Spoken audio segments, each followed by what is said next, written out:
Ce journal vous est offert par le FPI, Fonds des promotions de l'industrie, votre partenaire privilégié pour la réussite de vos projets.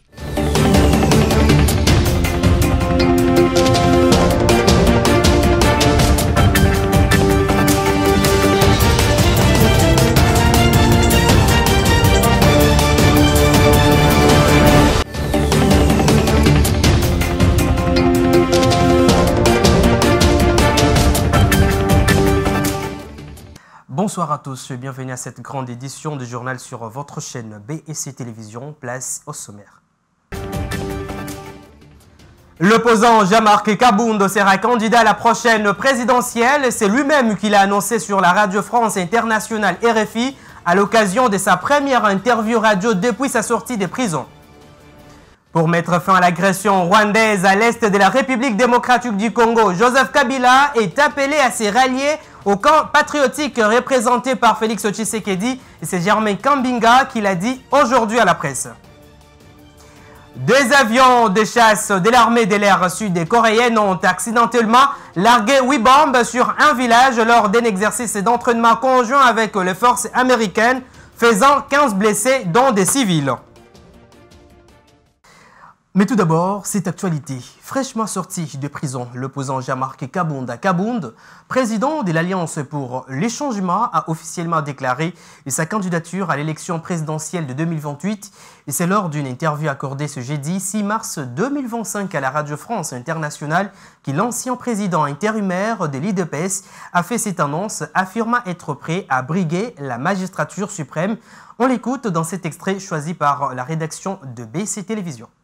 Pour le cas qui est le nôtre, nous avons été arrêtés injustement et je dirais que ce que nous avons subi allait au-delà d'une injustice, c'était carrément de la persécution. Bon, face à toute situation, il y a toujours une leçon qu'on retient. Cette prison m'a appris 2 choses. Premièrement, le pardon. J'ai appris là-bas qu'il faut pardonner. Et la deuxième chose, c'est la patience. Il faut patienter en tout temps. Parce que lorsqu'on vous condamne à 7 ans, injustement, et c'est lui qui vous fait condamner, c'est le président de la République lui-même qui exige à ce qu'on vous condamne. Donc, vous vous dites que les carottes sont cuites et que vous n'avez qu'à patienter jusqu'au jour où vous serez libre. Tshisekedi m'a déçu. C'est vrai qu'il m'avait déjà déçu. Je l'avais exprimé lors de mon point de presse du 18 juillet 2022, mais je ne pouvais pas m'attendre à cela. Changer la Constitution pour briguer un 3e mandat, c'est une insulte à notre combat. C'est fouler aux pieds le combat de Tian Tshisekedi. C'est cracher sur la mémoire de tous nos martyrs, tous ceux qui sont morts pour la démocratie, l'état de droit et l'alternance pacifique. Je ne suis ni demandeur ni preneur de ces gouvernements.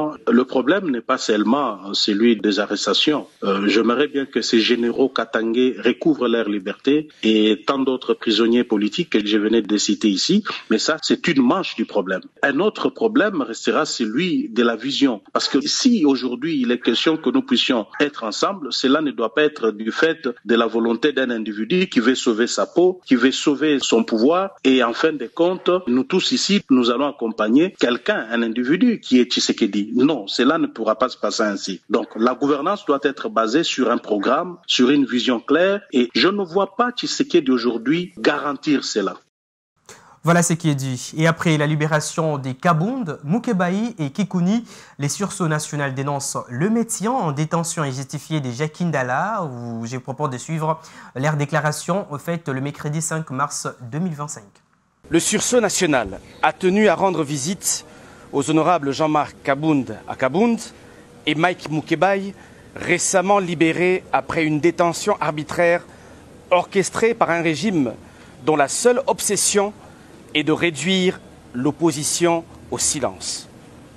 Nous nous réjouissons également de la libération de M. Seth Kikuni, mais nous refusons d'y voir un quelconque signe d'apaisement politique, car pendant que certains recouvrent la liberté, d'autres restent injustement enfermés.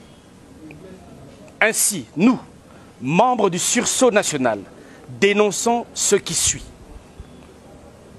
Premier point, le maintien en détention injustifié du camarade Jakindala.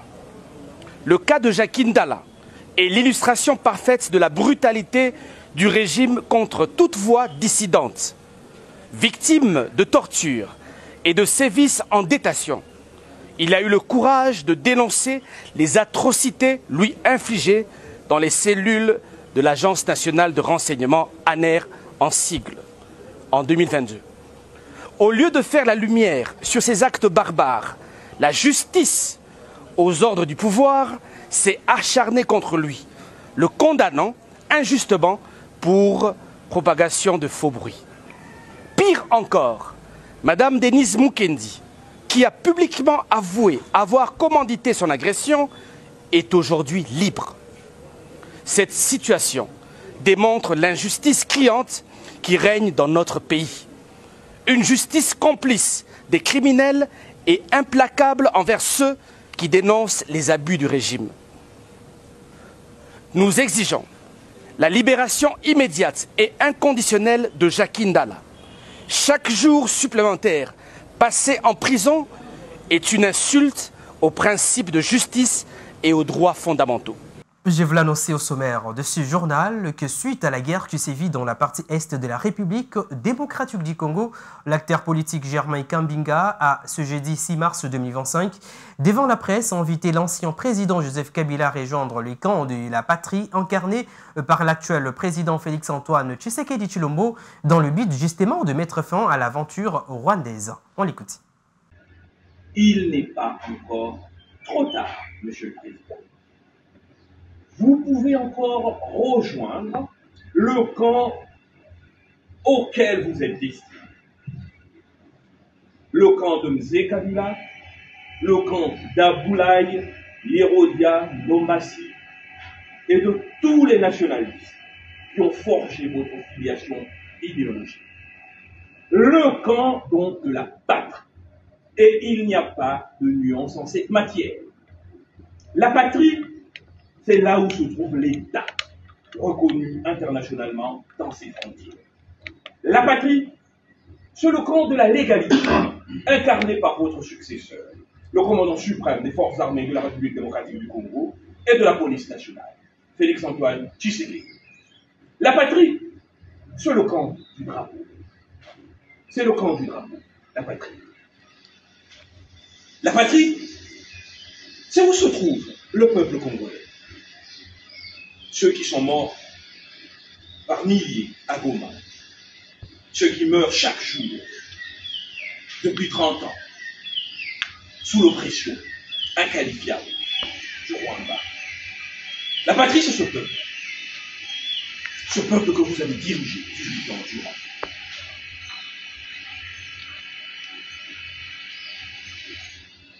Mais si votre choix était définitif, le centre, fidèle à sa tradition de défense de la patrie et du peuple congolais, avec beaucoup d'autres certainement, considérera vos actes comme antipatriotiques, les condamnera, les dénoncera, c'est au minimum cela, notre devoir face à l'histoire. L'histoire de ce pays qui est le nôtre. Rendons-nous au ministère des Affaires étrangères au cours d'un briefing diplomatique. La ministre d'État des Affaires étrangères, Coopération internationale et francophonie, Thérèse Kaikwamba Wagner, a échangé le mercredi 5 mars 2025 avec les ambassadeurs et corps diplomatiques accrédités en République démocratique du Congo sur la mise en œuvre urgente de la résolution 2773, tout en martelant sur les retards de son application, bien qu'elle ait été adoptée. Suivez.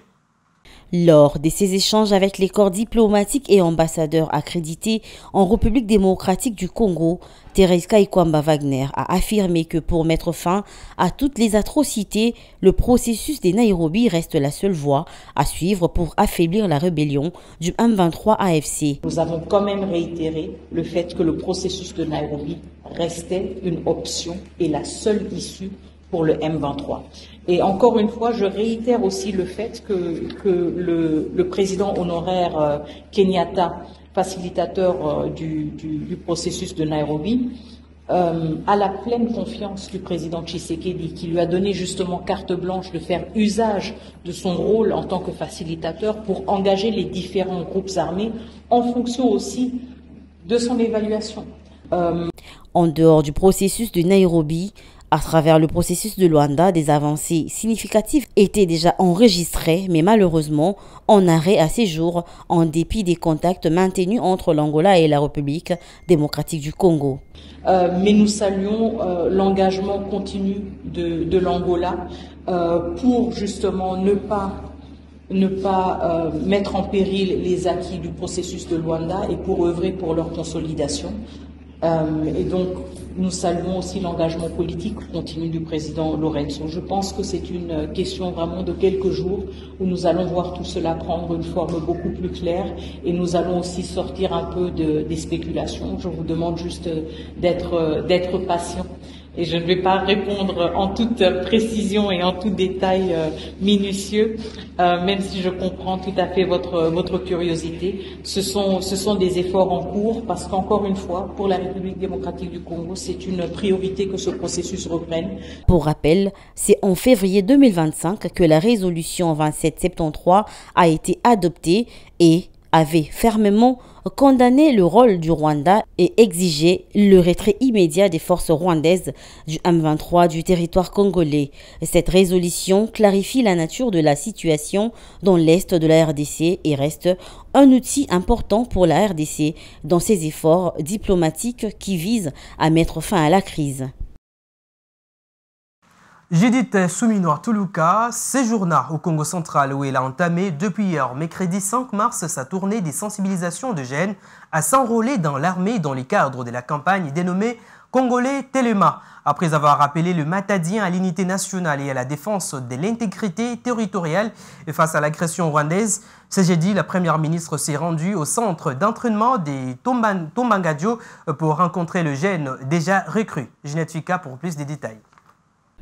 Dès son arrivée au Congo central, dans l'après-midi d'hier, mercredi 5 mars 2025, la chef du gouvernement congolais, Judith Suminwa-Tuluka, s'est rendue au stade d'Amar dans la ville de Matadi, où elle a invité les jeunes à s'enrôler dans l'armée pour combattre l'ennemi ensemble avec les forces armées de la République démocratique du Congo. Après avoir sensibilisé les jeunes et les avoir rassurés quant à la gestion des contributions qui sera transparente et que les autorités locales seront impliquées, c'est jeudi, avant de s'y rendre à Kwilu pour poursuivre sa tournée, la chef du gouvernement, Judith Suminwa, s'est rendue au centre d'entraînement des Tombongadio, dans la ville de Matadi toujours, pour rencontrer le 1000 jeunes, une nouvelle recrue de l'armée, dont parmi eux figurent 26 femmes. À Matadi, ces jeunes ont répondu à l'appel du président de la République, Félix-Antoine Tshisekedi Tshilombo, celui de défendre l'intégrité territoriale de la RDC face aux menaces internes et externes. Ici, Judith Suminwa a réaffirmé les mesures prises pour améliorer les conditions de vie de nouvelles recrues. Notons que la tournée de la première ministre Judith Suminwa-Tuluka se poursuit. Toujours dans le même chapitre, dans les soucis de prêter main forte aux forces armées de la République démocratique du Congo et répondre à l'appel du chef de l'État Félix-Antoine Tshisekedi Tshilombo, la vice-ministre de l'Intérieur Eugénie Thiela Kamba profite de ces mois dédiés à la femme pour procéder au recrutement massif de jeunes filles, d'abord de la commune d'Elagombe au sein de l'armée et à la police avant l'étape du marché Gambela pour la même sensibilisation. Reportage. Elle fait du porte-à-porte pour intéresser les jeunes filles à adhérer à l'armée au cours de ce mois de mars. La vice-ministre de l'Intérieur, Sécurité et Décentralisation, Eugénie Thiela, ne lâche rien. Elle a eu une causerie morale avec les filles de la commune de la Gombe, une occasion pour la vice-ministre de la territoriale de revenir sur l'importance de l'allocution dernière du président de la République, Félix Tshisekedi. Elle appelle également ses filles du pays à s'approprier la campagne congolais Téléma lancée par Judith Suminwa, première ministre. Le président de la République, le commandant suprême, compte beaucoup sur nous les femmes. Alors, vous les jeunes filles, qu'attendez-vous pour vous enrôler massivement au sein de nos forces armées de la République démocratique du Congo? Réveillons-nous, Téléma, maman première ministre à l'Obinin. Ces jeunes filles ont bien capté le message et ont pris l'engagement de s'enrôler dans l'armée. Un grand merci à la dame la ministre, et de mon côté je vais aussi sensibiliser mes amis ici afin que nous puissions nous enrôler pour défendre notre pays. On doit vraiment soutenir la vision de notre président et puis soutenir la dame la ministre. Direction le marché Gambela où Eugénie Tchela s'est rendue pour s'entretenir avec les femmes qui ont d'elles-mêmes pris la décision de s'enrôler avec leurs proches de famille. Sincèrement, je décide de m'enrôler dans l'armée pour défendre notre patrie. Satisfaite de sa tournée, la vice-ministre de l'Intérieur, avec sourire aux lèvres, a repris le chemin de son bureau. Parlons de la situation sécuritaire dans la ville-province de Kinshasa. Grâce à l'opération Ndobo, la police nationale congolaise a réussi à mettre la main sur les auteurs du braquage survenu les 6 et les 7 février dernier dans un shop situé au rond-point Willery et envolé également une importante somme d'argent au lounge bar appartenant au champion de boxe Martin Bakolé.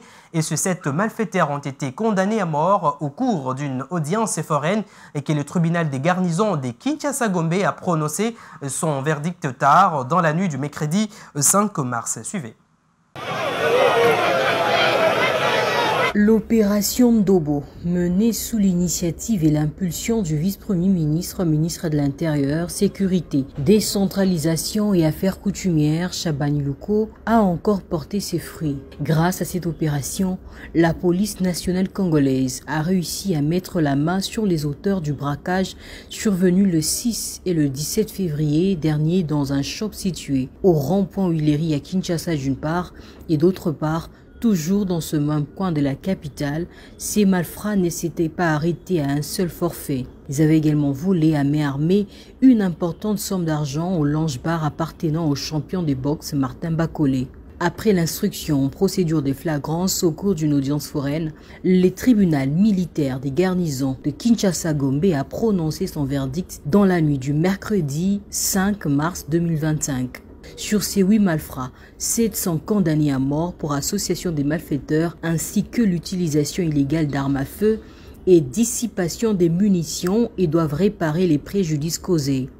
Par contre, l'unique femme de ces groupes de 8 malfrats a écopé 20 ans de prison avec paiement d'amende. Parce que le tribunal a montré que bakwei na mbeba au ministère public a na bango liboso ya tribunal ya oyo prévenu à moi si tribunal a quitté pour l'association des malfaiteurs mais a tiré infraction à détention illégale d'armes et munitions de guerre. Yango tribunal a talité et a bombaki nanda kusikaza rovanda munduki.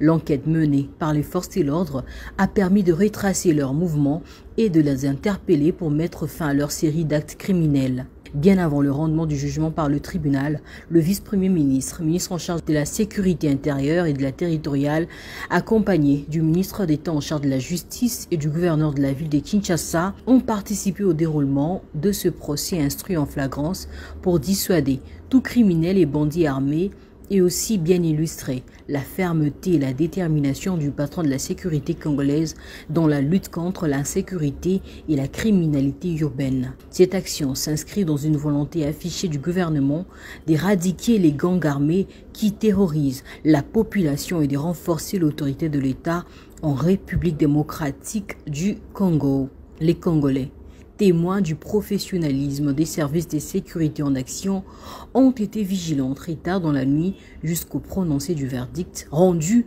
à l'issue de ces procès exceptionnels. Puisque nous parlons de la situation sécuritaire dans la capitale congolaise, les éléments de la police nationale congolaise dans la journée d'hier ont mis la main sur un gang des Kuluna et qui terrorise la population quinoise, plus particulièrement celle de la commune des Kalamou. Cette interpellation vient après que ces derniers aient blessé grièvement la main d'un paisible citoyen qui revenait du travail. On écoute son témoignage.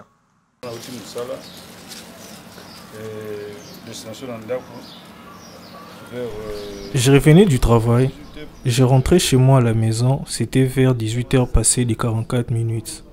Arrivé sur Elengesa, précisément sur Ngunza, je me suis senti tout d'un coup agressé par derrière et je me suis rendu compte qu'il s'agissait des Kuluna. En cherchant de résister, un de leurs m'a pris mon sac et celui-ci m'a blessé avec sa machette gâtée.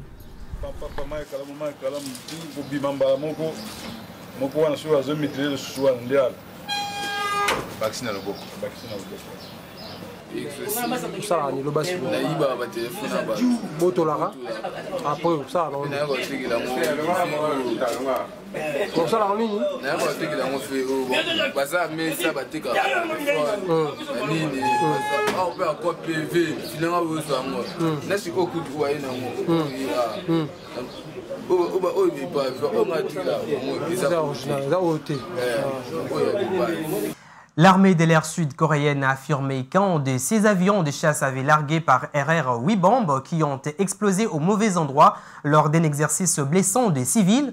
L'incident s'est produit jeudi matin à Pochonor, à environ 25 km au sud de la ligne des démarcations avec la Corée du Nord, dotée de l'arme nucléaire. Plus de détails avec nos confrères de France 24. Un jeudi matin ordinaire, bouleversé par un bombardement. Il est environ 10 heures dans la ville de Pochon quand 8 bombes sont larguées par erreur par 2 chasseurs sud-coréens. Je n'ai jamais rien entendu de tel de toute ma vie. C'était si fort, j'ai eu si peur. Mon cœur s'est emballé. Les explosions ont fait au moins 8 blessés, dont 6 civils, et dévasté plusieurs maisons, ainsi qu'une église.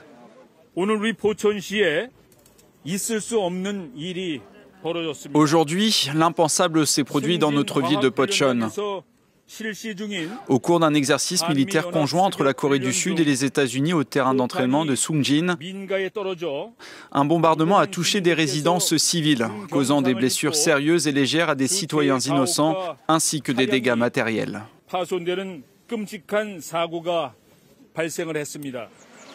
La cause de cet invraisemblable accident, selon l'armée sud-coréenne, une erreur du pilote, d'un des chasseurs engagés dans un exercice militaire. Nous regrettons profondément le largage par erreur de ces bombes qui ont touché des civils et souhaitons aux blessés un prompt rétablissement. Pochon ne se trouve qu'à une vingtaine de kilomètres de la ligne de démarcation militaire qui sépare les deux Corées. En début de semaine prochaine, Séoul et Washington lanceront de vastes exercices militaires. Organisés conjointement chaque année, l'opération Bouclier de la Liberté a pour but de contenir la menace de la Corée du Nord, dotée de l'arme nucléaire. Ce journal touche à sa fin, mais avant tout les rappels des principaux titres. Vous l'avez suivi dans ce journal, l'opposant Jean-Marc Kabound sera candidat à la prochaine présidentielle. C'est lui-même qui l'a annoncé sur la Radio France Internationale RFI à l'occasion de sa première interview radio depuis sa sortie de prison.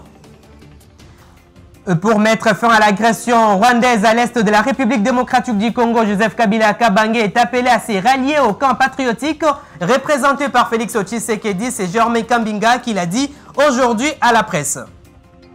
2 avions de chasse de l'armée de l'air sud-coréenne ont accidentellement largué 8 bombes sur un village lors d'un exercice d'entraînement conjoint avec les forces américaines, faisant 15 blessés, dont des civils.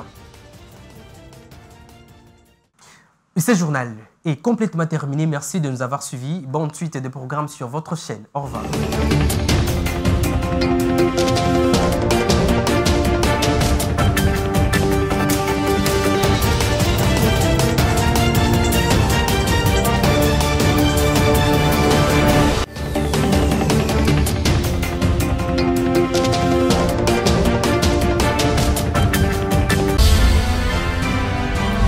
Ce journal vous vous a été offert par le FPI, Fonds des promotions de l'industrie, votre partenaire privilégié pour la réussite de vos projets.